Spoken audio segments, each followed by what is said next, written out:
할렐루야. 예, 그동안 잘 계셨습니까? 예, 굉장히 오랜만에 뵙는 것 같아요. 예.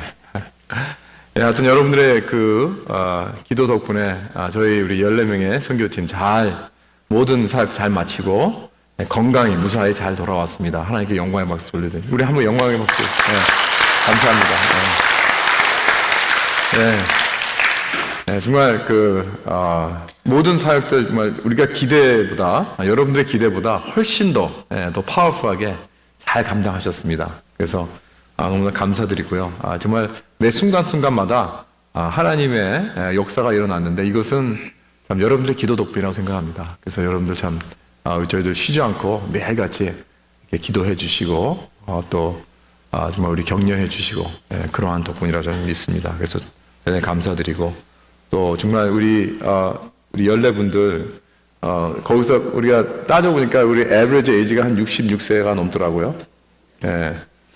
그래서 그럼에도 불구하고 잘 주무시고 또 잘 드시고 또 열심히 잘 이렇게 다니셨어요.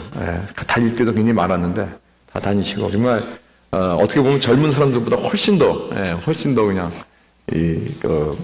effective하게 아주 효율적으로 잘 했다고 거기 있는 선교사님들이 굉장히 아주 칭찬이 너무 자자합니다. 참 감사드립니다. 정말 자랑스럽고 정말 감사드리고 이번 수요일 날 우리가 보고를 하는데 여러분들 이 선교는요 가서 하는 것도 중요하지만 예수님께서 꼭 그 제자들을 보내시고 돌아올 때 보고를 하게 하셨어요. 그렇죠? 보고했습니다. 중요합니다. 그래서 우리 교회 예수님의 몸인 우리 바디 그리스도의 몸이 함께 모여서 이 복을 들어야 됩니다. 중요합니다. 그래서 예수님께서 어떠한 역사를 하셨나, 앞으로도 우리에게 어떠한 사명을 주시는 건가, 이런 것들도 꼭 우리 같이 참여하면서 귀한 은혜를 받길 바랍니다. 이번 수요일 7시 반입니다. 우리 누가복음 마지막 장인 24장을 볼 때 예수님께서 부활하시고 난 후에 세 가지 스토리를 여기서 이렇게 기록했습니다. 이 누가가 세 가지 스토리를 이렇게 추수한 것은 그 많은 이야기들도 있었습니다. 분명히 예수님께서 이 지상에 부활하시고 나서 승천하기까지 40일 동안 계셨기 때문에 여러 가지 많은 사람들을 만났고 또 여러 가지 많은 일들이 있었습니다. 그럼에도 불구하고 이 세 가지 스토리를 추수한 것은 거기에 대한 분명히 특별한 이유가 있다 우리는 믿습니다. 거의 중요한 우리에게 필요한 영적 메시지가 있기 때문에 그렇습니다. 이 첫 번째 스토리는 우리가 지난번 우리 부활주일날 우리가 나누었지만 이 여자들이 제일 처음 그 빈 무덤으로 가서 천사들과 만난 이야기입니다. 그리고 두 번째 이야기는 뭐냐면 여기 지금 엠마오로 가는 오늘 말씀 이 엠마오로 가는 이 두 제자가 예수님을 만난 이야기입니다. 부활하신 예수님을 만난 이야기. 그 다음에 이제 세 번째 이야기는 우리 다음 주에 우리 다루겠는데 예수님께서 제자들이 모인 그 다락방 안에 나타나십니다. 그래서 거기서 이제 그 부활하신 예수님을 한꺼번에 모든 제자들이 이렇게 보게 되는 것입니다. 그래서 이 세 가지 스토리를 놓고 볼 때 그래서 무엇을 우리에게 말씀해 주고 계시는가? 중요한 레슨이 무엇인가? 부활하신 예수 그리스도를 만나고 나면 경험하고 나면 우리들의 삶이 바뀐다는 겁니다. 우리의 삶이 부활하신 예수님을 만나고 난 후로는 절대로 그냥 있을 수 없습니다. 그대로 있을 수 없습니다. 놀라운 경험을 하고 그 후로는 이 삶의 의미가 생기고 능력이 생기고 앞으로 우리가 이 세상을 어떻게 살아가야 하는가 하는 소망을 가지고 승리의 삶을 살아갈 줄 믿습니다. 이것을 위해서 부활하신 예수님께서 우리를 만나주신 거예요. 그 예수님을 오늘도 우리는 만날 수 있습니다. 믿습니까? 만날 수 있습니다. 만나야 합니다. 그래야 우리는 이 세상을, 이 험악하고 어려운 세상, 어떻게 보면 너무나 어둡고 소망이 없는 이 세상에 우리는 이 부활 믿음을 가지고, 부활 능력을 가지고, 부활 신앙을 가지고 살아갈 수 있는 것입니다. 여기서 이 17절에 보면 이 두 제자들이 예수님을 만났는데 이들이 예수님이 누군지 몰랐어요. 예수님인지 몰랐어요. 그냥 스트레인저인 줄 알았어요. 지나가다가. 그렇죠? 그래서 이 17절에 보면 예수께서 이르시되 너희가 길 가면서 서로 주고받고 하는 이야기가 무엇이냐 하시니 예수께서 이렇게 말을 건 거예요. 그런데 두 사람이 슬픈 빛을 띠고 머물러 서더라 그랬습니다. 여러분 이게 무슨 뜻인가? 왜 이들은 슬픈 빛을 뜨고 있는가? 영어로는 그 face downcast 그랬습니다. 용기를 잃고 고개를 떨구고 좌절한 그러한 모습이라는 거예요. 왜 제자들의 얼굴 모습은 그런 걸까요? 그 이유는 첫째로 그들은 인생을 바라볼 때 부활이 없는 인생을 바라보고 있었습니다. 예수님이 없는 인생, 영생이 없고 영원이 없고 부활이 없는 그러한 인생의 미래는 도대체 무엇입니까? 그것은 오직 죽음밖에 없다는 것입니다. 여러분, 부활이 없는 인생은 아무 의미가 없습니다. 내가 어디로 와서 어디로 가느냐를 모르는 인생은, 그거는 내가 태어나서 그냥 우연히 태어나서 우연히 그냥 죽어버리는, 그리고 없어져 버리는 그런 인생은 이 세상에 살아가서 무슨 의미로 살아갈 수 있겠습니까? 어떤 목적으로 살아갈 수 있겠습니까? 아무리 내가 이 세상에서 정말 행복한 척, 기쁜 척, 몸부림쳐도, 아무리 내가 이 세상에서 잘 나가고 성공하고 한다 할지라도, 만약에 내가 부활이 없다면, 부활을 믿지 않는다면, 살아계신 예수 그리스도를 믿지 않는다면 나의 미래는 오직 죽음밖에 없다는 것입니다. 여러분, 내가 인생을 한 발자국 한 발자국 내가 하루하루 살아간다는 것은 무엇이냐? 따지고 보면 우리는 무덤으로 향하는 것밖에 되지 않습니다. 이것이 인생의 전부이기 때문에 그렇습니다. 왜냐하면 그 인생은 부활이 없기 때문에. 그래서 이 슬픔과 절망과 좌절뿐입니다. 이 제자들은 자기들이 그렇게 소망을 걸었던 예수님께서 십자가에 돌아가시는 것을 보고 이제 끝났다. 모든 건 다 끝났다. 이제 소망이 없다.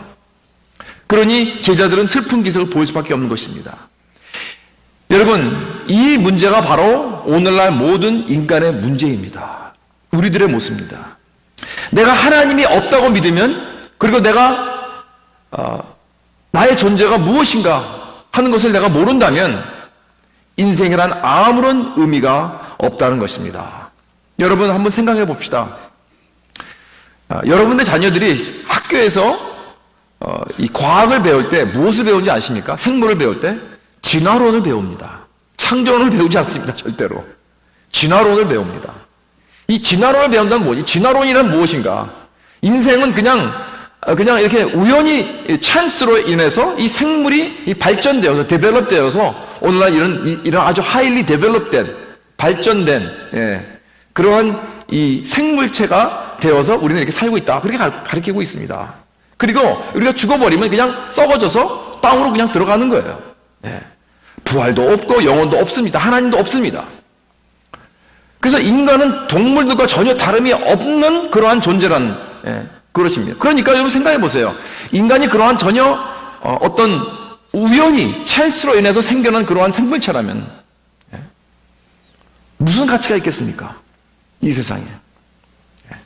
진화론을 믿고 무신론을 믿으면서 우리가 어떻게 인간에 대한 어떤 생명에 대한 가치가 있겠습니까? 근데 그분들도 굉장히 놀라운 것은 사람들을 존경을 합니다. 윤리를 가르칩니다. 생명을 가치 있다고 얘기를 하는 거예요. 여러분, 이건 참 놀라운 일입니다. 어떻게 그들이 어떻게 어디서부터 이러한 생각이 들었는지. 여러분, 사실 가끔 이 TV에 보면 아프리카 그 정글에서 동물들이 막 서로 잡아 죽이고, 사자가 막 그 소들을 막 잡고 죽이고 먹고 서로 막 싸우는 이러한 모습들을 보면은요, 그게 오히려 자연스러운 거예요. 그게 바로 이 네이처입니다. 그렇다면 인간도 서로 간에 어떻게 하면 잡아 죽이려고 하고, 그것이 오히려 정상적인 겁니다. 어떻게 보면. 그렇죠? 그런데 인간이 인권을 주장하고 자유를 주장하고 도덕과 윤리를 주장하고 마치 인간이 가치가 있듯이 여기는 것이 오히려 신기하고 놀라운 일입니다. 하나님을 믿지 않는 그러한 사람들이. 여러분 생각해 보세요. 예를 들어서 살인이라는 것, 살인 잘못되었습니까? 물론 잘못되었죠. 여기 있는 모든 분들은 당연히 살인이라는 건 그건 잘못된 것이죠. 그건 악한 것입니다 라고 말할 것입니다. 그렇죠? 그러면 하나님을 믿지 않는 무신론자들도, 진화론자들도 똑같이 대답을 합니다. 살인은 잘못되었다. 그건 악한 것이다. 그렇다면 다음 질문은 이것입니다. 우리가 살인이 악한지 어떻게 압니까? How do we know? 자, 여러분은 여기서 어떻게 대답을 하실 것입니까? 모든 사람은 누구든지 막말하고 살인은 잘못된 거라고 생각을 하지요. 그러나 그걸 어떻게 아느냐고 질문한다면 좀 하기가 쉽지 않을 것입니다. 그렇죠? 왜냐하면 이걸 증명하기가 그렇게 쉽지 않기 때문에 그렇습니다. 무엇이 옳고 그런 것을 증명한다는 것은 그건 쉽지 않습니다. 그걸 증명하려면 뭐라고 대답하겠습니까? 물론 우리 크리스천들은 대답할 수 있습니다. 우리는 압니다. 무엇이 옳고 그런 것을 어떤 기준으로 증명할 것인가 우리는 압니다. 그러나 여러분, 하나님을 믿지 않는 어떤 그런 절대적인 기준이 없는 이 세상 사람들은 무엇이 옳고 그렇다 하는 것, 뭐 살인이라든가 도둑질이라든가 거짓말이라든가 이것이 옳고 그렇다는 것을 무엇이 가르쳐주고 있습니까? 어떤 기준으로? 많은 교회 사람들이 그래요. 우리 부모님들이 그렇게 가르쳐줬으니까 나한테 그렇게 생각하죠. 다시 말해서 문화적인 그런 배경이 있다는 거예요. 가족적인 배경이 있다는 거예요. 그렇다면 다른 사람에겐 그런 가르침이 없다면 어떻게 할 거예요? 굉장히 상대적입니다. 이게 절대적이 아닙니다. 그 사람에게는 그게 예를 들어서 살인이 잘못된 것이지만 나에게는 잘못이 아닐 수가 있어요. 다르니까. 그렇죠? 이렇게 이 도덕이라는 것은, 윤리적이라는 것은 절대적인 기준이 없어요. 다 각자 알아서 내가 믿고 싶은 대로 믿는 거예요. 그러나 과학적은 다르죠. 예를 들어서 과학적으로 이 중력이라는 것, 뭐 이렇게 딱 놓으면 떨어지잖아요. 이 중력 때문에 떨어지는 거 아닙니까? 이 gravity. 이것은 세계 어느 나라나 어디에 있든지 똑같은 현상입니다. 그렇죠? 그러니까 이거는 과학적으로 증명할 수가 있어요. 그렇죠? 그래서 우리는 과학적으로 증명할 수 있기 때문에 이것은 뭐 누구나 다 어그리합니다. 그러나 윤리적인 내용들은 사실 증명하기가 어렵습니다. 예를 들어서 한국에는 게를 먹죠. 보신탕. 여러분들 보신탕 좋아하십니까? 전혀 문제가 없습니다. 한국에서 보신탕 먹는 건. 근데 미국 사람들이 보신탕 먹는다는 그 이야기를 들으면요, 그건 사람 취급도 안 해요. 그렇지 않습니까? 어떻게 게를 먹느냐고. 그건 잘못된 것이다. 그건 악한 것이라고 이렇게 생각합니다. 그러나 그건 뭐예요? 하나의 오피니언입니다. 문화적인 차이인 것입니다. 절대적인 도덕은 아닙니다. 게를 먹는 것이 옳고 그른 것은 개인적 문화적 오피니언입니다. 또 다른 예로 뭐냐면 인도 사람들은 이 손으로 밥을 먹습니다. 손으로 이렇게 그 사람들 방금 보셨어요? 손가락이 아주 굉장히 아주 유용하게 잘 들어갑니다. 그래가지고 딱 만들어가지고 싹 먹어요. 근데 우리가 그런 걸 보면 저 더럽게 어떻게 손으로 밥을 먹냐, 그렇게 얘기를 하죠. 그런데요, 그 사람들은 이 포크나 스푼으로 밥을 먹는 게 더럽다 그래요. 왜 그러냐? 다른 사람의 입으로 들어간 것을 어떻게 먹느냐는 거예요. 그렇죠? 그러니까 이게 뭐냐면 이거는 그러니까 위생적인 이야기가 아니고 상징적인 이야기예요. 어떻게 다른 사람의 입에 들어간 것을 내 입으로 집어넣느냐 이거예요. 그것도 맞는 얘기 같은데, 그렇죠? 물론 위생적이라면 이 포크나 이걸 먹으면 깨끗이 씻었으니까 손으로 먹는 것은 나만 먹는 거니까 괜찮아요. 그렇죠? 그러니까 이게 다 문화적으로 다른 것입니다. 무엇이 옳고 그렇다는 것이 없다는 것이죠. 그렇다면 하나님의 절대적인 기준이 없는 그러한 세상에서는 살인도 마찬가지입니다. 하나님이 없다면 살인이 악하다는 것은 그건 개인과 그 사회의 어떤 상대적인 그런 오피니언 뿐입니다. 다시 말해서 하나님이 없다면 절대적인 윤리와 도덕은 이 세상에 존재하지 않습니다. 나의 오피니언밖에 되지 않습니다. 그렇기 때문에 오직 성경의 하나님만이 절대적인 윤리적인 하나님이십니다. 그래서 우리 크리스천들은 살인이 잘못되었다는 것을 우리가 어떻게 아는가? 어떻게 알죠, 우리가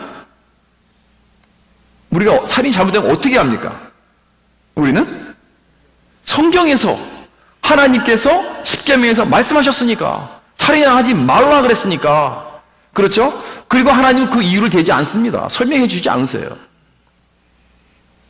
에베소 6장 1절에도 그랬습니다. 자녀들아, 주 안에서 너희 부모에게 순종하라. 이것이 옳으니라. 왜 자녀들이 부모에게 순종하는 게 옳아요? 하나님이 말씀하셨으니까. Any questions? 그거예요. That's it. 하나님께서 옳다 그러니까 옳은 거예요. 이유를 대지 않으십니다. 설명하지 않으십니다. 네. 그래서 하나님이 없다면 도덕은, 윤리란 그저 개인의 의견으로 절대적이 아니라 상대적입니다. 그 개인에게, 그 사회에게만 받아지는 그런 상대적인 행위입니다. 이것이 바로 하나님이 없는 세상이라는 것입니다. 여러분, 이렇게 하나님과 절대적인 기준과 인도하심이 없는 이 세상이 왜 그렇게 도덕적으로 혼란스러운지 여러분 이해가 되시겠습니까? 처음에 여러분 미국에 오셔서 한국에서 특히 70년대, 그렇죠? 80년대 이때는 한국도 굉장히 보수적인 어떤 그런 사회 아니었습니까? 그런데 미국에 오니까 와, TV에서 나오는 모든 것들, 지나가다 사람들 막 하는 행동들 보면 막 놀라죠. 어떻게 저런 행동을 할 수 있느냐, 사람이. 막 이렇게 저런, 막 상상도 안 되는 그러한, 길가에서 막 남자와 여자와 막 다들 보는데 키스를 하고 있는 거예요. 그리고 막 놀래잖아요. 저 학교에서도 그런 모습을 봤어요. 학생들이. 그러니까 좀 이러한 것들이 왜 뭐가 잘못됐느냐, 뭐가 잘못됐는가. 이건 망할 사회다, 막 이렇게 얘기를 하지만, 그러나 하나님이 없다면, 그것은 하나의 어떤 그 상대적인 오피니언이지 절대적이 아니라는 거예요. 여러분, 내가 어디서 왔는지 어디로 왔다가 어디로 가는지 모른다면, 영혼도 없고 천국도 없고 지옥도 없다면 이 세상에 선과 악도 없다는 것입니다. 모든 것이 다 상대적이고 오직 우리는 그냥 무엇이 나에게는 내가 더 좋아하고 내가 덜 좋아하고 이것뿐입니다. 그렇기 때문에 부활이 없는 인생은 절망뿐이라는 거예요. 그렇기 때문에 여기 제자들은 슬픈 빛을 띌 수밖에 없다는 것입니다. 자, 그럼 두 번째로 제자들이 슬픈 기색을 한 이유는 예수님을 알아보지 못했기 때문입니다. 왜 그들이 예수님을 알아보지 못했을까요? 바로 며칠 전 돌아가시 전까지만 해도 예수님을 봤는데, 하고 예수님과 함께 있었는데 왜 예수님을 알아보지 못했을까요? 물론 부활하신 예수님은 지금 현재 여러분과 제가 소유하는 이 몸과 조금 다릅니다. 영화로운 그런 몸이시기 때문에 아마 좀 다르게 보일 수도 있습니다. 그렇죠? 그러나 더 중요한 것은 여기 보면 16절에 보면 그들의 눈이 가려졌다 그랬어요. 가려졌다. 그러니까 영적으로 뭔가 가렸다는 의미를 말하고 있는 것입니다. 영적 어두움이지요. 그들은 옆에서 바로 예수님께서 동행하고 계셨는데도 불구하고 그가 가까이 계신지를 알지 못했다는 거예요. recognize 하지를 못했다는 거예요. 여러분, 이것이 어떤 영적인 의미가 있습니까? 우리에게. 오늘날도 많은 경우 우리들에게도 그런 경우가 많이 있어요. 이 세상에 여러 가지 혼돈되는 일들 보고 여러 가지 악한 일들을 보고 여러 가지 이 세상이 막 자기 멋대로 돌아가는 그러한 일들을 보고 우리는 이러한 질문을 합니다. 하나님 어디 계십니까? 하나님은 우리와 함께 하지 않아. 하나님은 우리를 사랑하지 않아. 인생에 그 이해가 잘 되지 않습니다. 하나님은 도대체 어디 계시는 거야? 왜 나와 함께 하지 않아? 특히 내가 어려움을 당할 때, 극한 고난을 당할 때 우리는 그런 질문을 합니다. 하나님은 어디 계시는 거야? 왜 나와 함께 하지 않으시는 거야? 그렇죠? 그러면서 슬픈 기색을 하고 다니는 사람들이 많이 있습니다. 그런데 실상 예수님은 바로 가까이 옆에 계시는 거예요. 여기 제자들과 함께 같이. 제자들과 같이 동행하고 계시는데 우리는 recognize를 못하는 거예요. 예수님이. 알아보지 못하는 거예요. 그 이유가 무엇인가? 우리가 두 가지 이유를 댈 수 있습니다.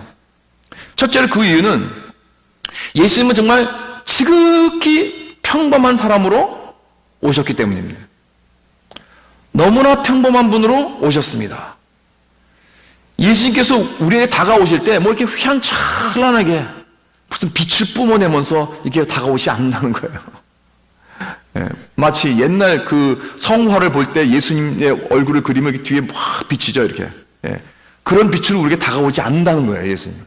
그냥 여러분과 저, 여러분 예수란 이름도 마찬가지죠. 예수님께서 예수란 그 이름도 그 당시에 많은 사람들이 예수란 이름을 가지고 있었어요. 근데 특별한 이름도 아니에요. 물론 그 의미는 구원자라는 의미지만 그 이름은 많이 가지고 있었습니다. 여러 사람들이.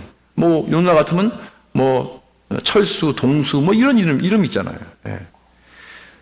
그렇게 예수님은 그냥 평범하게 우리 삶 속에 들어오십니다. 전혀 기대하지 않을 때, 전혀 기대하지 않는 방법으로 우리에게 이렇게 들어오신다는 것입니다. 그래서 히브리서 13장에 보면 우리가 늘 손대접하게 되면 부지 중에 천사들을 대접하게 된다고 그렇게 말씀했습니다.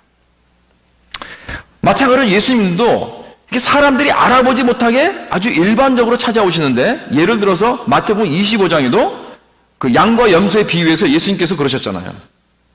내가 줄일 때에 너희가 먹을 것을 주었고, 내가 목마를 때에 마시게 하였고, 나그네 되었을 때 영접하였고, 헐벗었을 때 옷을 입혔고, 병들었을 때 돌보았고, 옥에 갇혔을 때 와서 보았느니라. 그랬더니 그의 제자들이 그럽니다. 아니, 언제 주님께서 이렇게 오셨습니까?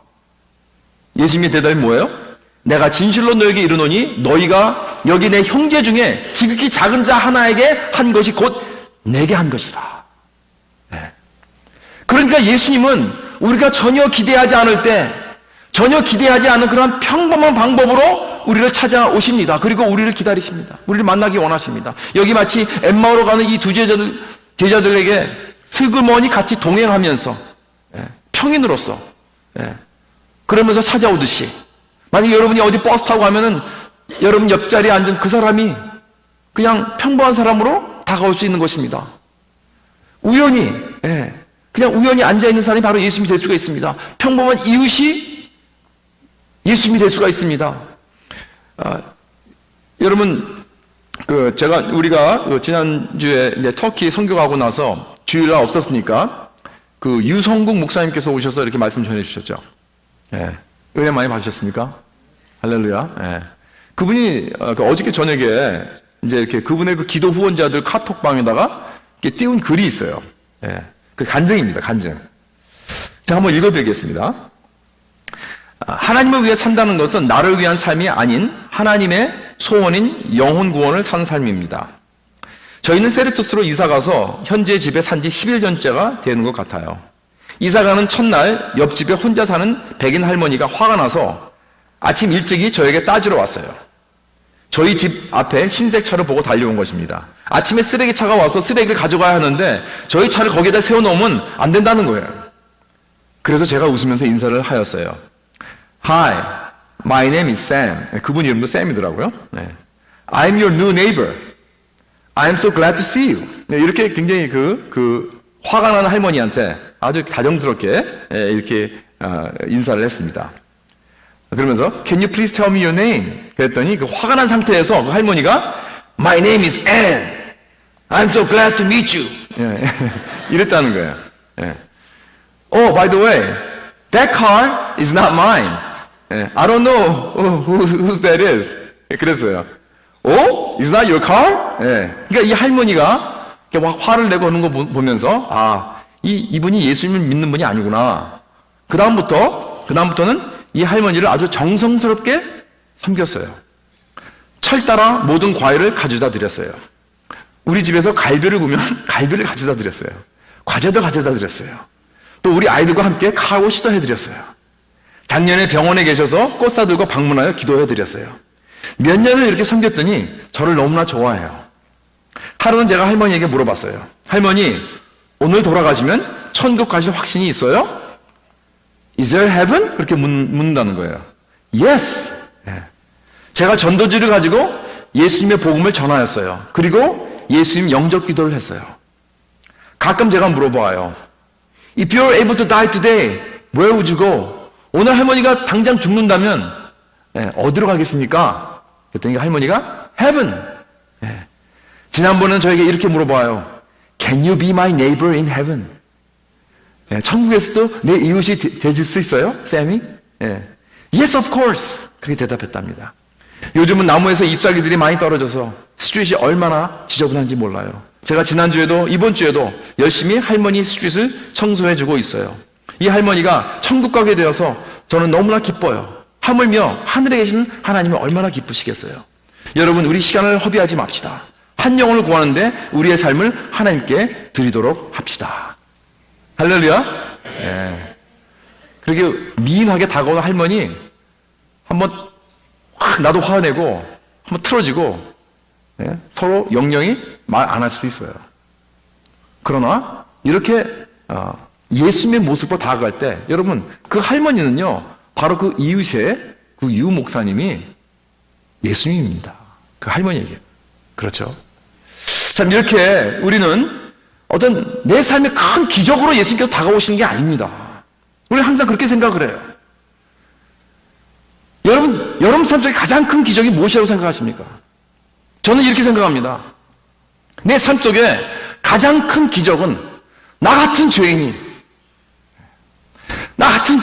하나님의 놀라운 은혜를 받고 구원을 얻어서 하나님의 자녀가 되었어요. 그뿐만이 아니라 이렇게 사람들 앞에서 하나님의 복음을 외치는 목사가 됐다는, 이것보다 더 큰 기적은 없습니다, 이 세상에. 그렇지 않습니까?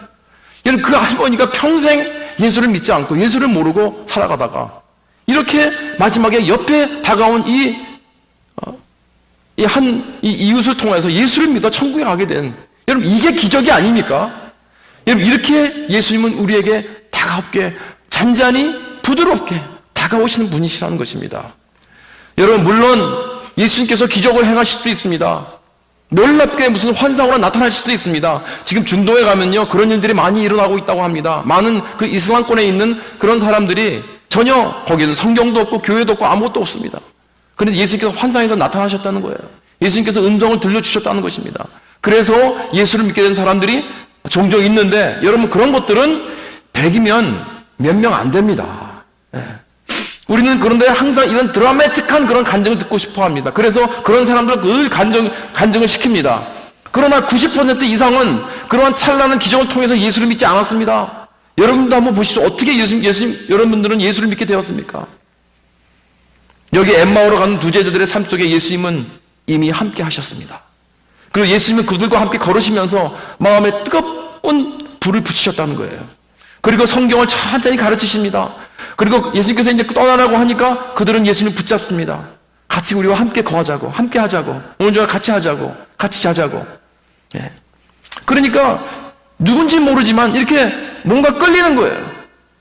그래서 그 예수님을 모시게, 그러니까 자기도 암암리에 그냥 예수님을 모시게 된 것입니다.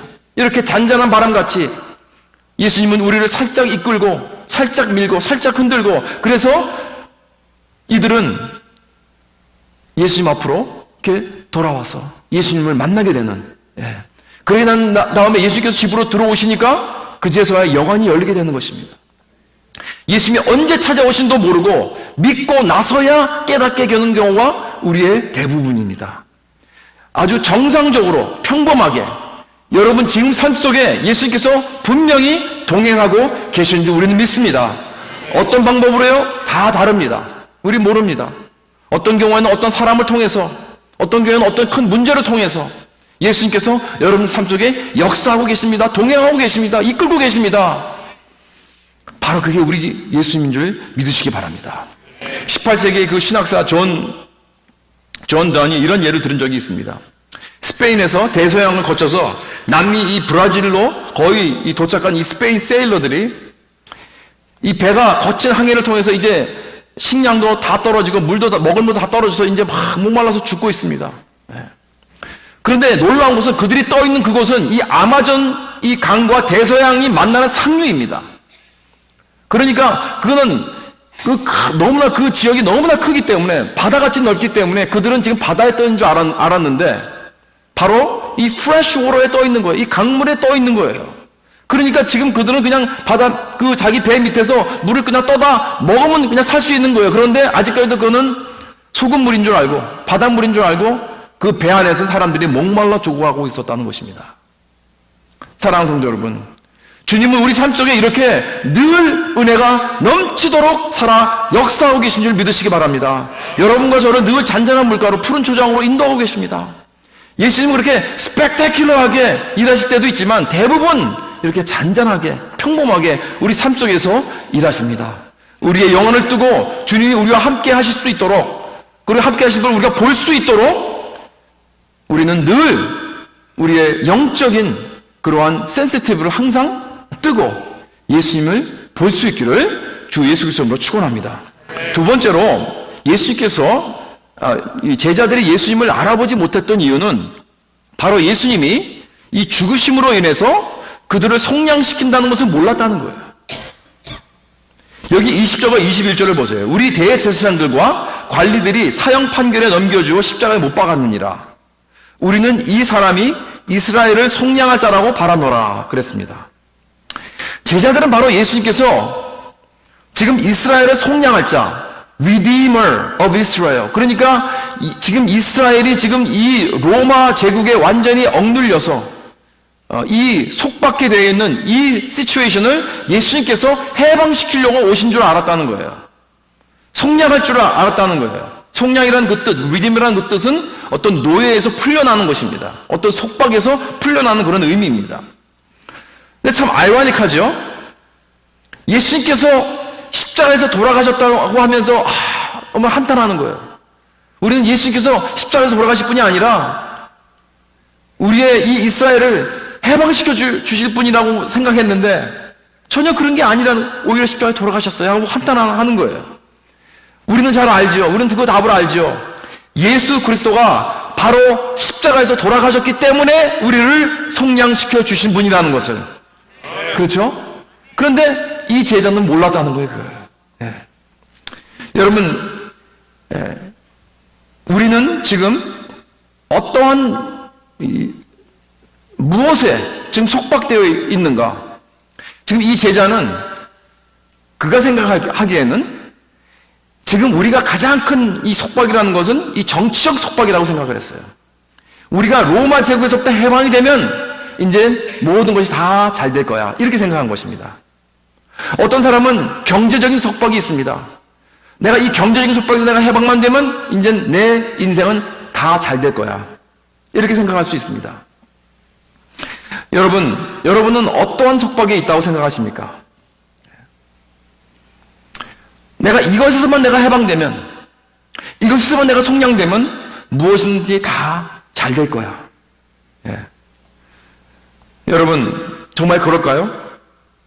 여러분이 속박되어 있는 그 무엇인지 모르지만 거기서부터 여러분이 해방된다면, 풀려난다면 정말 모든 인생이 다 잘 될 거라고 생각하십니까?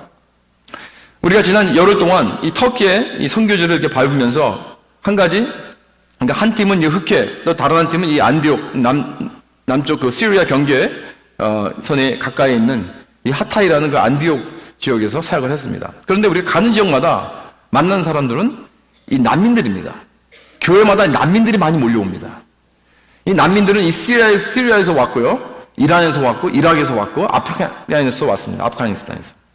그러니까 이 터키 안에 있는 난민들만 해도 지금 400만 명이 넘는다고 합니다.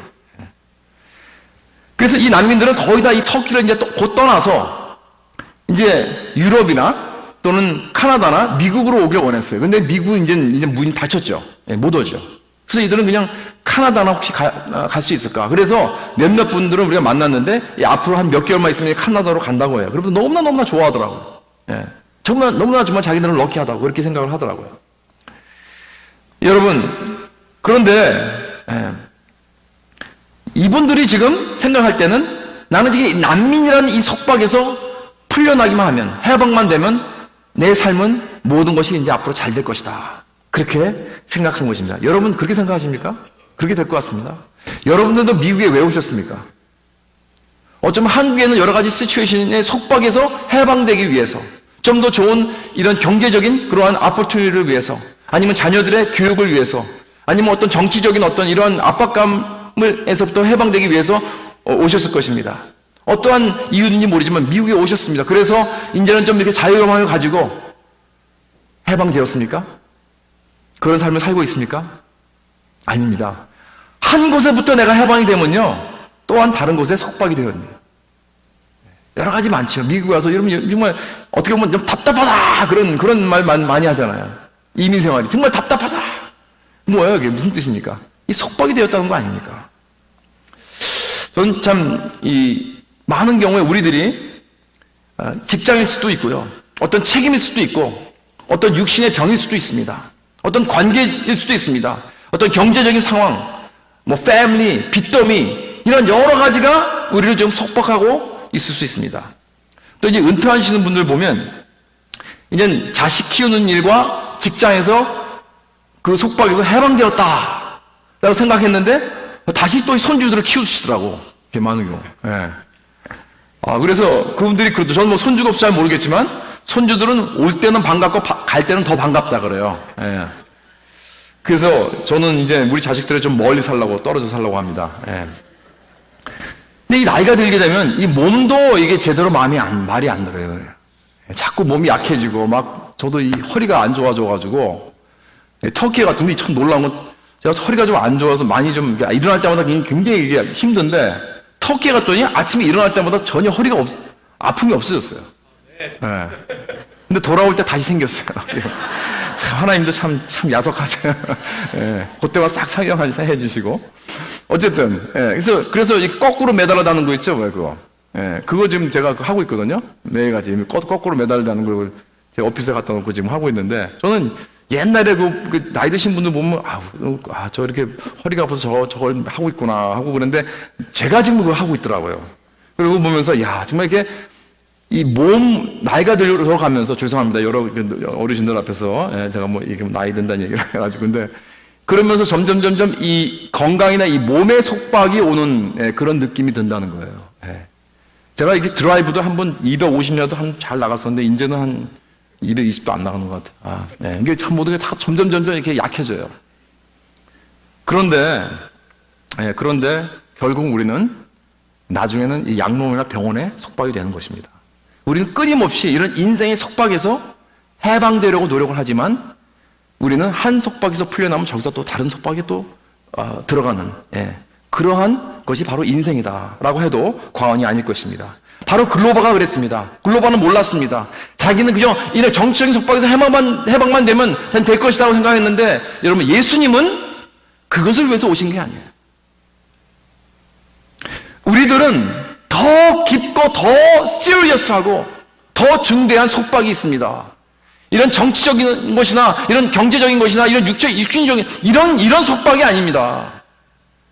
우리의 가장 시리어스하고 심각하고 중대한 속박은 무엇인가? 그건 죄입니다, 죄. 우리는 죄의 속박이 있어요.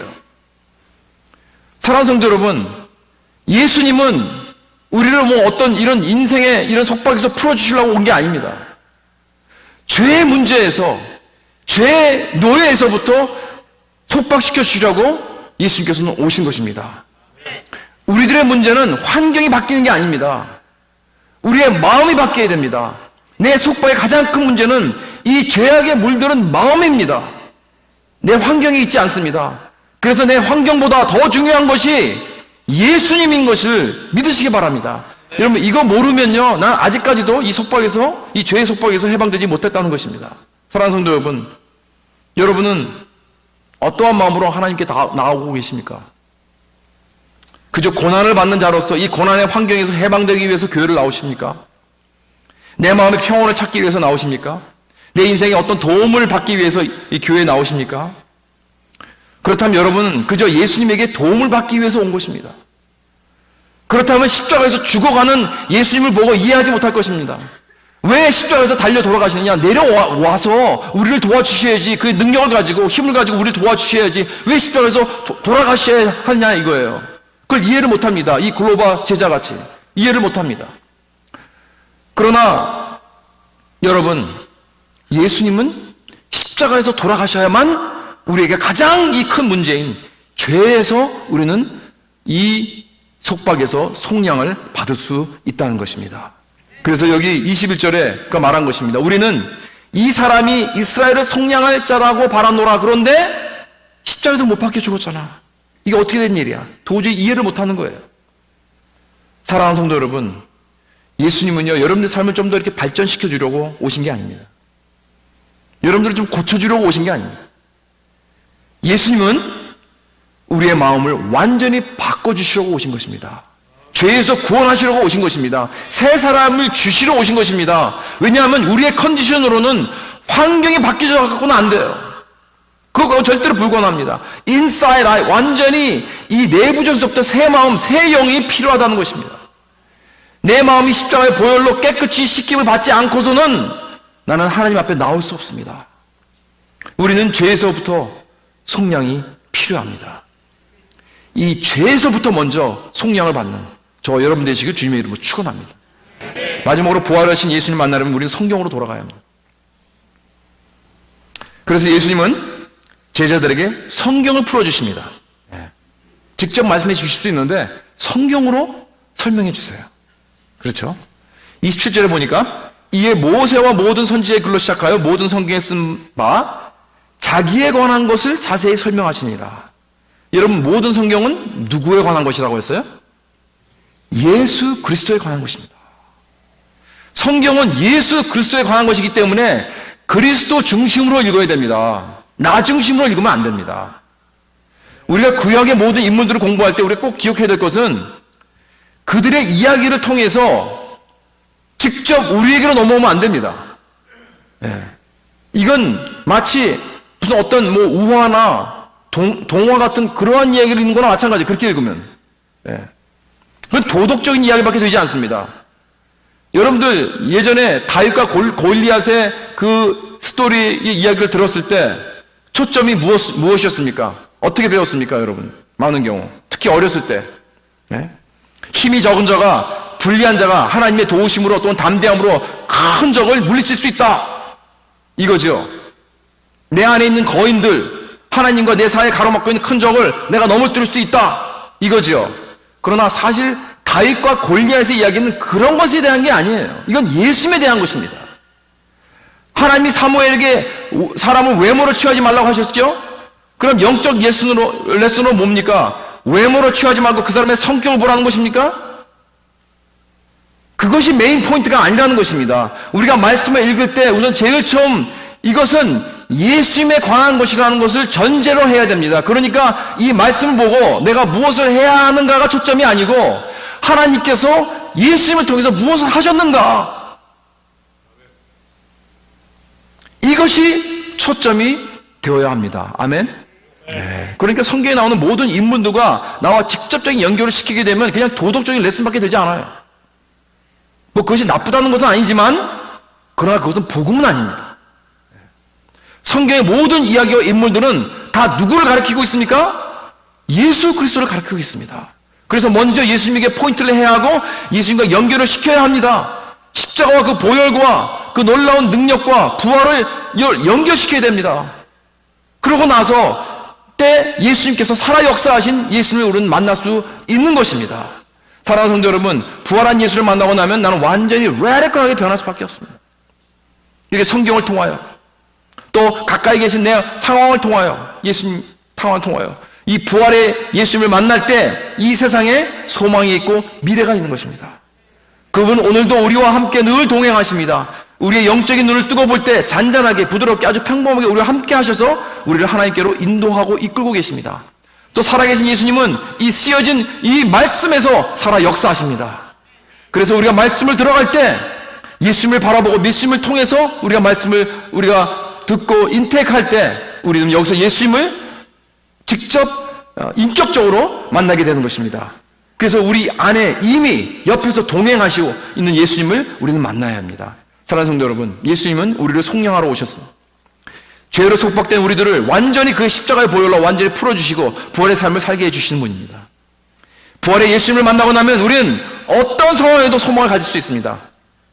아무리 열악한 그런 상황 속에서도 우리는 다시 일어날 수 있습니다. 여러분, 회복과 치유는 우리 삶 속에 있는 것입니다.